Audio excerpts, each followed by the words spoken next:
To all Iranian patriots, keep protesting, and all I say to them is help is on its way. One death is too much. I say save their names because they'll pay a very big price. And with our extremely successful operation in Venezuela earlier this month, that number soon is going to go lower because we're going to have a lot more energy. We're going to have a lot more, as opposed to a country that's going to be totally shut down. No fuel, no gasoline, and it's, they say it's got more than Saudi Arabia. Who knows? Got a lot. And by the way, to all Iranian patriots, keep protesting. Take over your institutions if possible and save the name of the killers and the abusers that are abusing you. You're being very badly abused. If the numbers are right now, I hear 5 different sets of numbers. I hear numbers. Look, one death is too much, but I hear much lower numbers and then I hear much higher numbers. But I say save their names because they'll pay a very big price. And I've canceled all meetings with the Iranian officials until the senseless killing of protesters stops. And all I say to them is help is on its way. You saw that I put tariffs on anybody doing business with Iran. Just went into effect today. I say make Iran great again. It was a great country until these monsters came in and took it over. Make America great again. And that's what we're doing. We're making America great again like never before. And now, after less than 12 months in office, this is the easiest speech to make. I have great people, and all I'm doing is spewing off what the hell we've done. Even Venezuela wasn't too bad, was it, huh?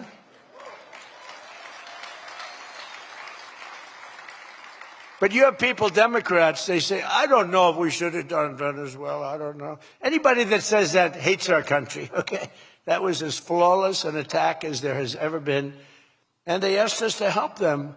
They have 50 million barrels of oil. They said, take it. It's $5 billion. And we did. We're working with the Venezuelan people and representatives, and it's amazing. But that was an amazing situation. But we did al-Baghdadi, flawless. We did Soleimani, flawless. We did the Iran nuclear attack where we wiped out their nuclear capacity, which would have been very bad. You wouldn't have peace in the Middle East, flawless. We did them all flawless. I want to keep it going that way, too.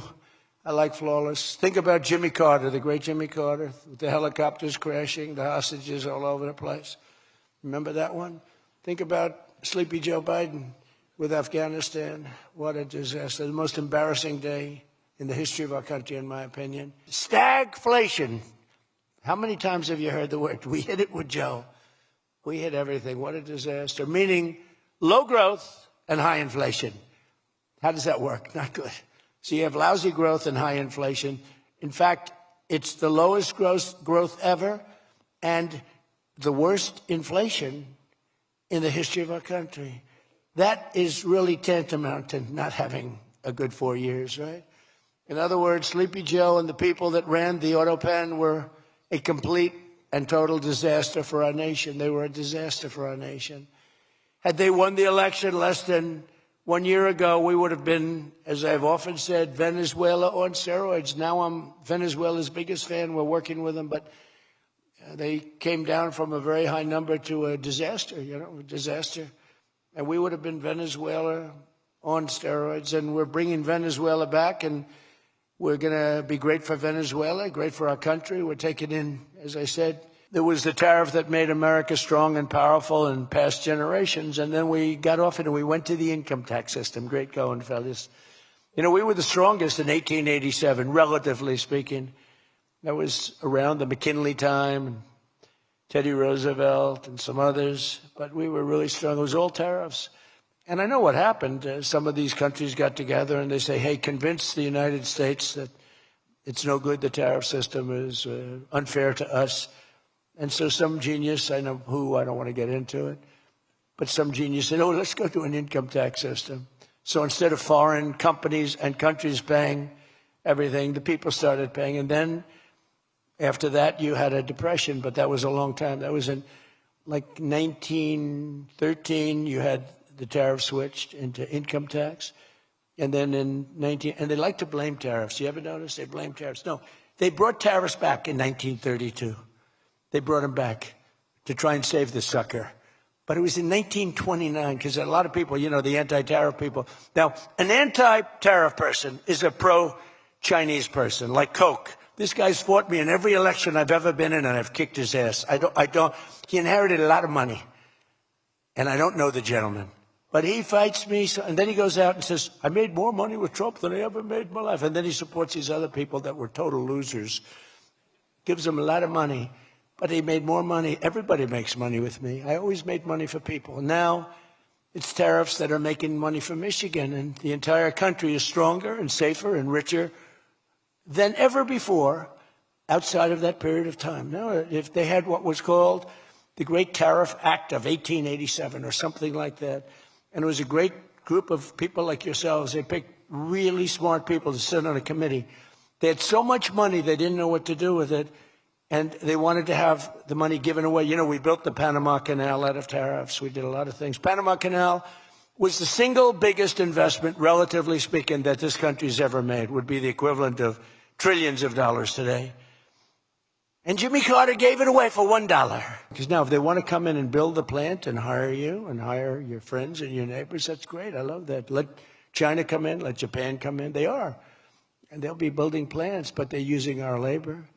U.S. auto factories are now seeing more than $70 billion of new investment. Think of that. They were leaving. They were all going. They were going in the opposite direction. Now they're pouring back. It's the greatest. Nobody's ever seen anything like it. And much of that money is coming right here to the car-making capital of the world, Detroit. You lost, so many places. Since I took office, Ford has announced it will invest $5 billion across its Michigan and Kentucky plants, creating 4,000 new jobs. GM is moving production of the Chevy Blazer and Equinox from Mexico right back here to America. Right? Is my favorite auto worker here by any chance? You know who I'm talking about. What happens? Where's Brian? Brian. Oh, I see. He made some cash. He's have to. Oh, he's been very disloyal to Detroit. We're gonna have to. He is such a great guy, right? Man, that guy fought for me when it wasn't the popular thing to do.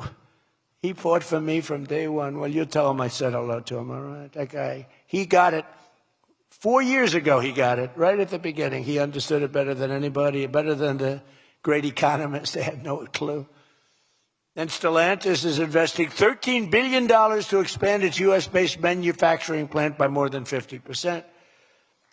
Stellantis doing a good job.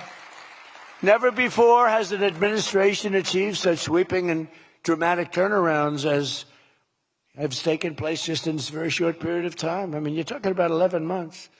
11 months and you have a different business. 11 months and you're booming. I just spoke to an AI guy, and that's booming too. You know, we're leading China in AI by a lot. I'm letting them build their own electric plants because people are saying, the amount of electricity they need twice as much as electricity currently in the United States for every other business, home, factory. They need double. So I said, we can't do that. And then I had the idea. When they build these $50 billion plants, I'm going to let them build, and they're already building big electric plants to take care of their plant. And any excess electricity, they'll sell it back to our country. It's an unbelievable, and therefore we're going to build, I think if they really added, you hear how much, and I have great respect for China, but you hear they're building a lot of electricity, but we are too. But we're having it built privately. They're going to own their own electric. They're becoming their own electricity producer.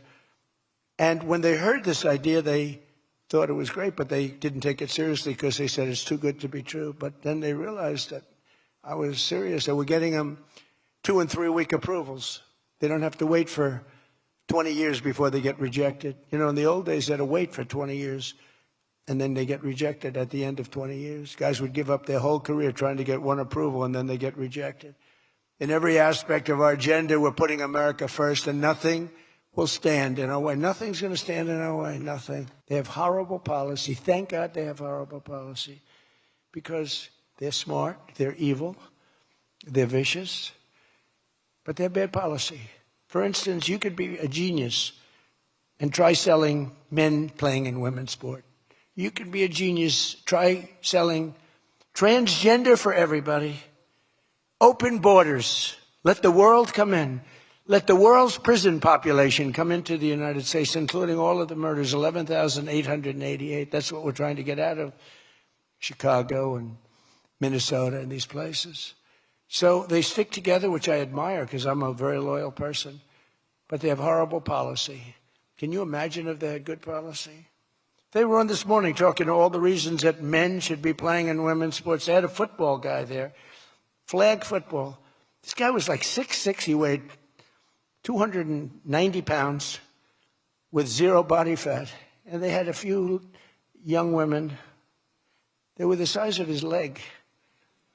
He wouldn't have had to run. He could have just walked. They couldn't have done a thing about it. 10 of them would have to jump on him. That wouldn't have had any impact. I don't think he would have been like a fly.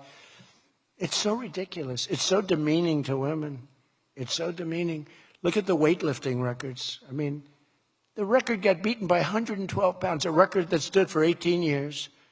1 ounce they'd put on stood for 18 years. Guy comes along who was a poor lifter as a man. He was at the lower portion of the class. Comes along and broke the record by 112 pounds. Think of that. They've fought for years to beat that record. How about the swimming records? I mean, you can go to sleep during the time the man comes in and the woman. You can go take a nap for a little while. How about the long-distance race that took place not so long ago? Long distance, these marathon deals. They had top men, top women. The man came in. The woman came in 5 hours and 14 minutes and 36 seconds behind the man. Think of it. You're waiting. The man comes in. Now you're waiting 5 hours. What do you do if you're the parents? You go home and sleep for a while. Who the hell wants that? It's so demeaning to women and who are great athletes. It's so demeaning to them, and it's right now in the Supreme Court. I can't believe it would even go to the Supreme Court. I mean, could you imagine 20 years ago talking about men playing in women's sports? They'd think you're crazy. Or transgender for everybody? If you said there will be no mutilation on children, that's one of my standard lines. We will not allow the mutilation of a child. Can you imagine having to say that? 15 years ago, people would say, is that guy crazy? Of course we won't. But we're living in a different time. It's a crazy time we're living in.